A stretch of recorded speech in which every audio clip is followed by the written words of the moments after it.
Good morning बच्चों। हाँ, तो आज फिर फिजिक्स का क्लास जो कल पढ़े थे उससे आगे। कल पढ़े थे क्या कि दर्पण पर प्रतिबिंब कैसे बनता है, जिसमें किरण आरेख में बता दिया था आपको कि किरण आरेख क्या होता है। आज उसके आगे पढ़ेंगे।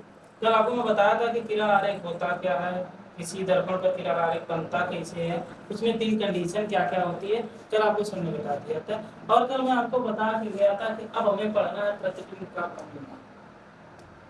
आपको बताया गया था कि हमें पढ़ना है प्रतिबिंब का बनना।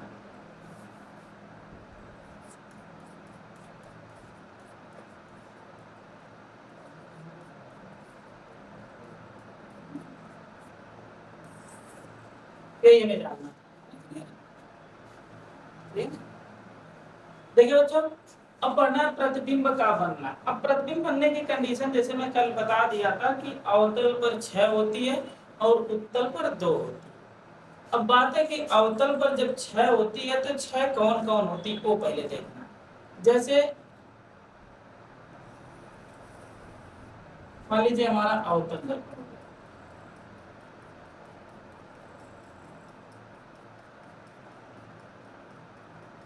अवतल दर्पण जिसका बताया गया था, जिसका ये क्या है, मुख्य अक्ष है, जिस पर ए पॉइंट दर्पण का ध्रुव और ए पॉइंट क्या है वक्रता ये, और ए पॉइंट क्या है मुख्य फोकस हो गया। अब इसमें 6 कंडीशन क्या होती है वो जानिए। 6 कंडीशन में पहली कंडीशन आपकी होती है कि अगर कोई वस्तु अनंत पर हो, या कह सकते हैं कोई किरण कहां से आ रही है, अनंत से आ रही है। पहली कंडीशन तो क्लियर हो गई, कहां पर मान लें हमें, अनंत पर। क्या रखिएगा, पहली क्लियर हो गया कि पहला कहां पर है, अनंत पर है। तो दूसरी बात होती है कि जब वस्तु अनंत और वक्रता के इन दोनों के मध्य मुख्य अक्ष पर कहीं हो जाए, मतलब मान ली दूसरी कंडीशन यहाँ पर है, पहली कंडीशन अनंत पर, दूसरी कहाँ हुई, अनंत और वक्रता केंद्र के मध्य, दूसरी बात हो गई। तीसरी मान ले कहां पर है, तीसरी वक्रता केंद्र सी पर है। फिर समझिए, पहली क्या बताएं कि पहली अनंत देख लें, दूसरी अनंत और सी के मध्य देख लें, तीसरी वक्रता केंद्र पर, चौथी पॉइंट कह रहा है कहां रहे, वक्रता केंद्र और यफ के मध्य में, जरूर नहीं एकदम पूरे मध्य रहे, इनके मध्य कहीं पर बन जाए। तो 4 पॉइंट हो गई। पांचवी पॉइंट आपसे क्या कहा है कि कहां रहे भाई, मुख्य फोकस पर। मतलब पहली बताया है कि जब वस्तु कहां पर हो, अनंत पर हो, पहली बात हो गई क्लियर कि जब वस्तु अनंत पर हो। दूसरी आपसे बता रहा है कि जब वस्तु कहां रहे, अनंत और वक्रता केंद्र के मध्य रहे, ये दूसरी बात हो गई। अब तीसरी बात बच्चों बता रहा है, इसमें आपको तीसरी ध्यान दीजिएगा। तीसरी आपसे कह रहा है कि जब वस्तु कहां रहे, वक्रता केंद्र पर। और अगला कह रहा है कि जब वस्तु कहां रहे, वक्रता केंद्र और मुख्य फोकस के मध्य हो। पांचवी बात कह रहा है कि जब वस्तु कहां रहे, मुख्य फोकस पर रहे। और छठवीं और लास्ट बता रहा है कि जब वस्तु कहां रहे, मुख्य फोकस और दर्पण के ध्रुव के मध्य। तो 6 कंडीशन क्लियर हुई। 6 कंडीशन में पहली कंडीशन क्या होती है, पहली कंडीशन यही बताया गया है कि जब वस्तु कहां रहे, अनंत पर, जब वस्तु अनंत पर, जब वस्तु अनंत पर। दूसरा बता रहा है कि जब वस्तु अनंत वक्रता केंद्र के मध्य, जब वस्तु अनंत और वक्रता केंद्र के मध्य, जब वस्तु अनंत और वक्रता केंद्र के मध्य, दूसरी बात हो गई। तीसरी कंडीशन बता रहा है कि जब वस्तु कहां रहे, मुख्य वक्रता केंद्र पर रहे, जब वस्तु कहां रहे, वक्रता केंद्र पर रहे, जब वस्तु कहां रहे, वक्रता केंद्र पर रहे। ये तो तीसरी पॉइंट होगी। चौथी पॉइंट आपसे बता रहा है कि जब वस्तु इनकी और इनके मध्य रहे, मतलब सी और एफ के मध्य, जब वस्तु सी और एफ के मध्य रहे, जब वस्तु सी और एफ के मध्य रहे। ये चौथी पॉइंट हो गई। पांचवी पॉइंट क्या हो गई, ध्यान दीजिए। पांचवी पॉइंट क्या हो गई कि जब वस्तु कहां रहे, एफ पर रहे, जब वस्तु कहां रहे, एफ पर रहे। वस्तु बताया क्या, पांचवी पॉइंट क्या बताया कि जब वस्तु कहां पर रहे, एफ पर रहे। और लास्ट छठवीं जो पॉइंट है कि जब वस्तु एफ मतलब मुख्य फोकस और ध्रुव के मध्य, जब वस्तु मुख्य फोकस ध्रुव के मध्य। 6 कंडीशन क्लियर हुई, यही 6 हुए। अब देखिए, अब 6 में से पहली सबसे पहला चलेंगे तो यही लिखेंगे कि जब वस्तु कहां रहे, अनंत पर, पहली कंडीशन। ध्यान दीजिएगा, हमें क्या लिखना है, पहली कंडीशन जानना है कि पहली कंडीशन होता क्या। देखिए क्या करिए बच्चे, कह रहा है कि पहली कंडीशन हमसे बता रहा है कि जब वस्तु अनंत पर हो,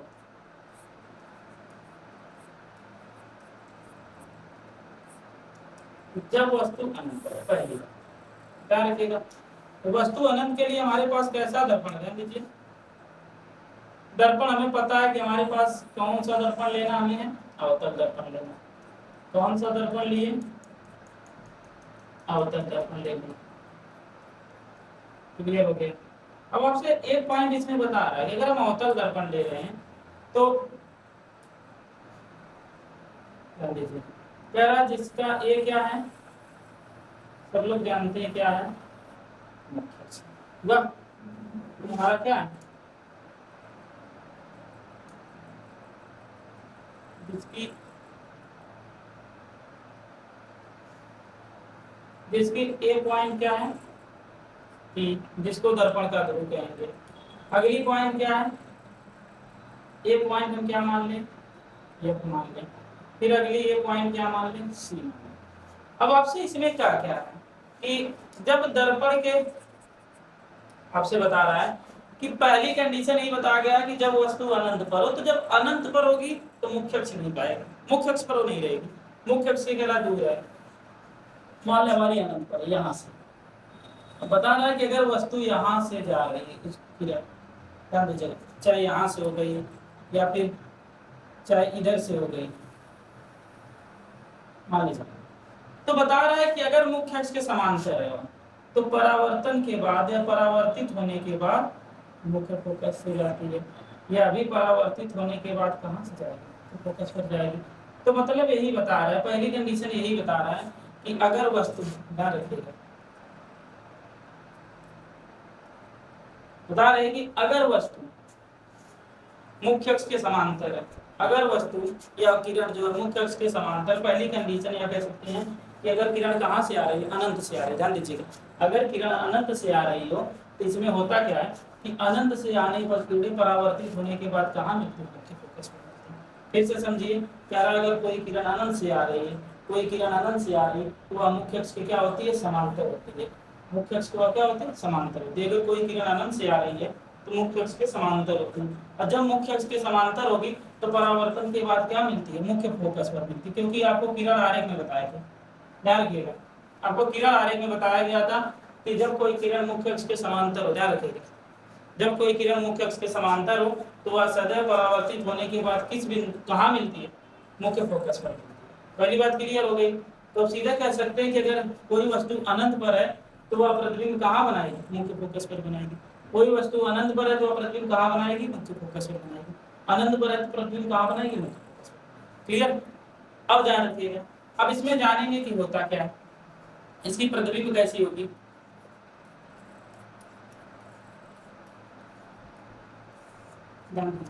प्रतिबिंब जो है वास्तविक प्रतिबिंब होगी, वास्तविक प्रतिबिंब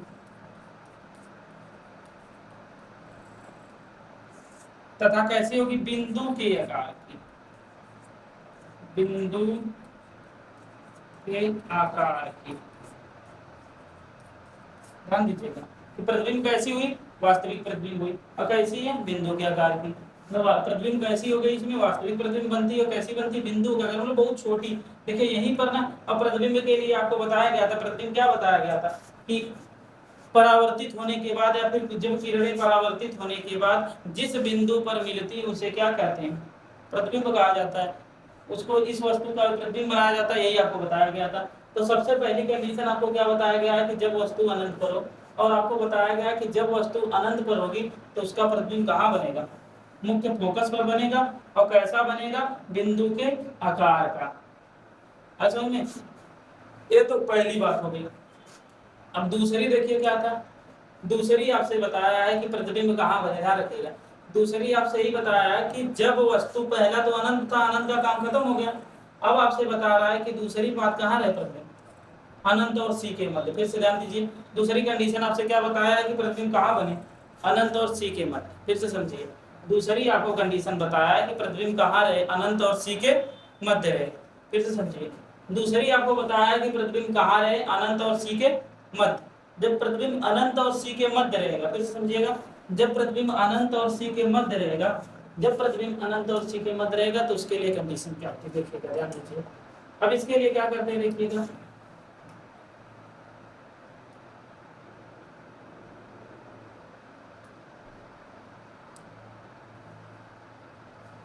ध्यान दीजिएगा।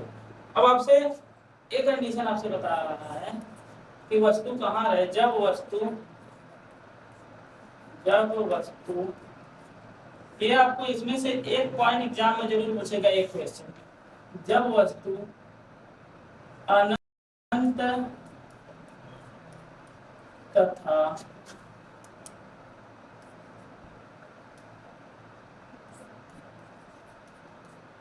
वक्रता केंद्र के मध्य में,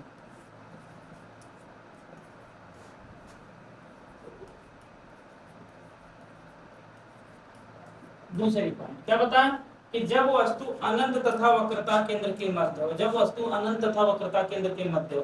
ध्यान दीजिएगा, कह रहा हमारा जैसे कोई दर्पण है, हो गया दर्पण, हमसे बता रहा है कि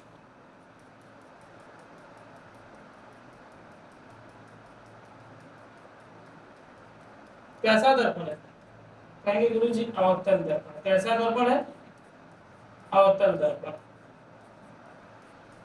क्योंकि अवतल पर अभी पढ़ रहे हैं, जब कहेंगे कैसा दर्पण है तो कहेंगे सर अवतल दर्पण। अब अवतल दर्पण है तो फिर वही बात देखिए, ध्यान दीजिएगा, हम क्या निकालेंगे, लाइनिंग देखेंगे, लाइनिंग देखेंगे, सबसे पहले इसका क्या निकालते हैं, क्या निकाल दिया जाए, मुख्य अक्ष। ध्यान दीजिएगा, जिसकी ए पॉइंट क्या है, पी, ए क्या है,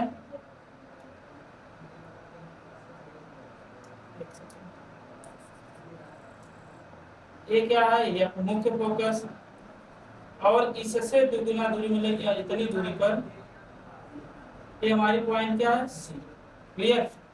अब कह रहा है कि जब वस्तु अनंत और सी के मध्य, मान लें कि अनंत और सी के मध्य वस्तु यहाँ पर स्थित है, यहाँ पर स्थित है, यहाँ पर हमारी ए है और यहाँ पर माना जाए कि अनंत और यहाँ से यहाँ पर स्थित है।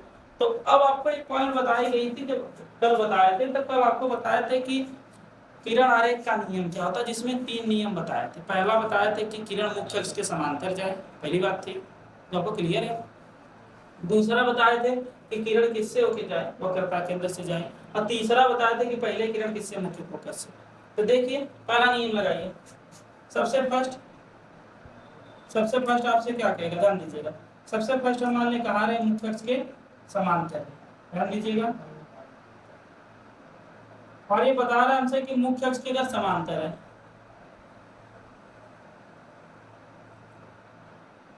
मुख्य अक्ष के समांतर हो गई। अब जब मुख्य अक्ष के समांतर है किरण, तो ये कहां से जाएगी, ध्यान दीजिए, अगर मुख्य अक्ष के समांतर है तो आपको नियम में लिखाया गया है कि मुख्य अक्ष के समांतर अगर किरण है, ध्यान से देखिएगा, आपको बताया गया है कि अगर मुख्य अक्ष के समांतर किरण है, अगर मुख्य अक्ष के समांतर किरण है तो क्या होती है, मुख्य फोकस से जाती है, किससे जाती है, मुख्य फोकस। अगर मुख्य अक्ष के समांतर किरण है तो किससे होके जाती है, मुख्य फोकस से। अगर मुख्य अक्ष के समांतर किरण है तो कैसे जाती है, मुख्य फोकस से जाती है। ये तो पहली बात हो गई, ये पहला नियम हो गया। चौथा नियम है, पहला नियम है पहला।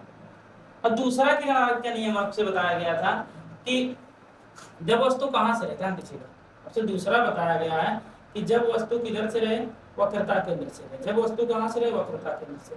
जब वस्तु वक्रता केंद्र से प्रवेश करे, देखिएगा, जब वस्तु वक्रता केंद्र से प्रवेश करे, ध्यान दीजिएगा, अगर वस्तु कहां से जा रही है, वक्रता केंद्र से,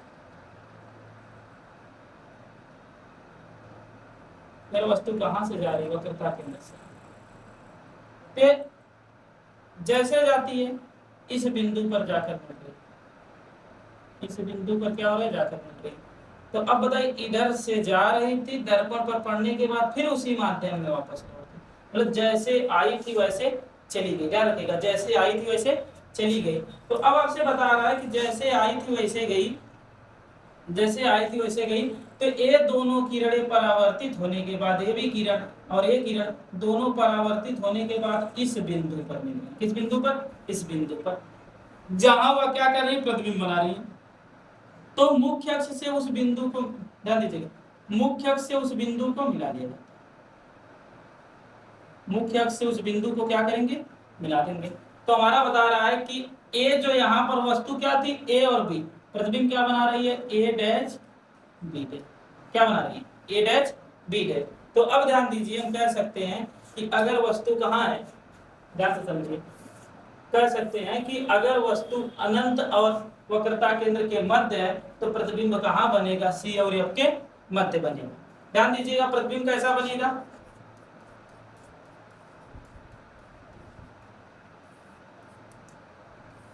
प्रतिबिंब कैसा बनेगा, ध्यान रखिएगा।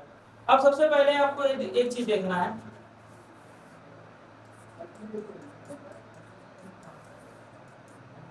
अब पहले सबसे स्पष्ट होता है कि अगर वस्तु वक्रता केंद्र और इनके मध्य है तो प्रतिबिंब सी और एफ के मध्य बनता है। तो सबसे पहले प्रतिबिंब कैसा रहेगा, वास्तविक है।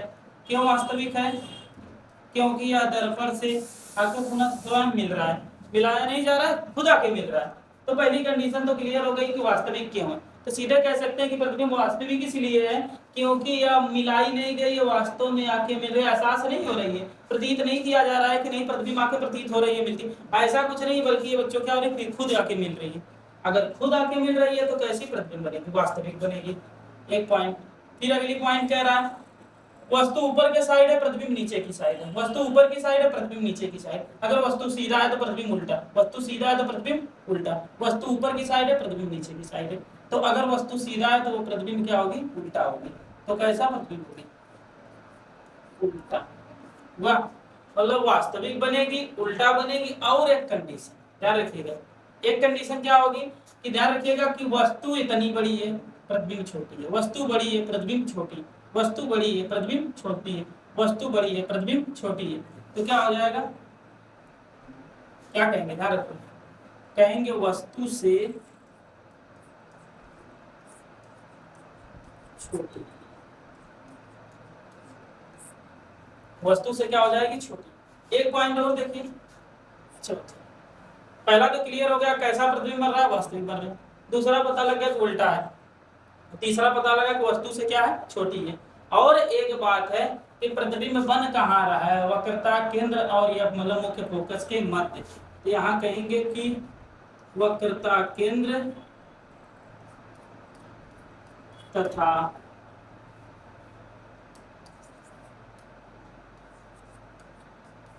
केंद्र तथा मुख्य फोकस के मध्य, मुख्य फोकस के मध्य, ये हुआ। मतलब कहाँ बनेगा, ध्यान रखिएगा फिर से, प्रतिबिंब वास्तविक बनेगा, उल्टा बनेगा, वस्तु से छोटा बनेगा, और वक्रता केंद्र और मुख्य फोकस के कहाँ बनेगा, मध्य बनेगा, वक्रता केंद्र और मुख्य फोकस के मध्य बनेगा। ध्यान दीजिएगा। तो आज अब दो पॉइंट पर, पहला आप जाने क्या कि जब वस्तु अनंत पर हो, आपसे बताया गया कि जब वस्तु अनंत पर होती है तो मुख्य, क्योंकि अनंत से जो भी किरणें आती है हमेशा समांतर होती है मुख्य अक्ष के। तो कह रहा है कि अगर यह अनंत पर थी तो मुख्य अक्ष के समांतर होने के बाद, परावर्तित होने के बाद किस बिंदु पर मिली थी, यह पर। तो यह पर कैसा प्रतिबिंब बनाती है, वास्तविक प्रतिबिंब बनाती है, और बिंदु के आकार का। और एक पॉइंट अगर लिखना चाहे तो इसमें लिख सकते हैं कि मुख्य फोकस पर, क्या लिख सकते हैं, मुख्य फोकस पर। ये बात हो गई। अब आपसे बताया कि ये तो पहला होगा, दूसरा क्या बताएं, दूसरे में आपसे बताएं कि जब वस्तु अनंत और वक्रता केंद्र के मध्य हो तो प्रतिबिंब कहाँ बनाएगी, ध्यान रखिएगा, जब वस्तु वक्रता केंद्र और अनंत के मध्य हो तो प्रतिबिंब कहाँ बनाती है, वास्तविक प्रतिबिंब बनाती है, जो सी और एफ के मध्य होता है, उल्टा होता है, वस्तु से छोटा होता है। अब बाकी आपको बच्चों कल पढ़ाया जाएगा कि सी पर कब प्रतिबिंब बनता है, मतलब इसके बाद वाली जो कंडीशन है, अगर इसके बाद वाली कंडीशन देखा जाए तो क्या है, सी पर है ना। अरे यहाँ पर था number 1 point, number 2 point, number 3, 4, 5 और 6। तो तीसरी पॉइंट पर पढ़ेंगे। तीसरी क्या पढ़ेंगे, जब वस्तु अनंत पर है। कहाँ, जब वस्तु अनंत पर, क्या पढ़ेंगे, जब वस्तु अनंत पर है। आज के लिए इतना, आप लोग अपना क्लास ध्यान से देखते रहिए।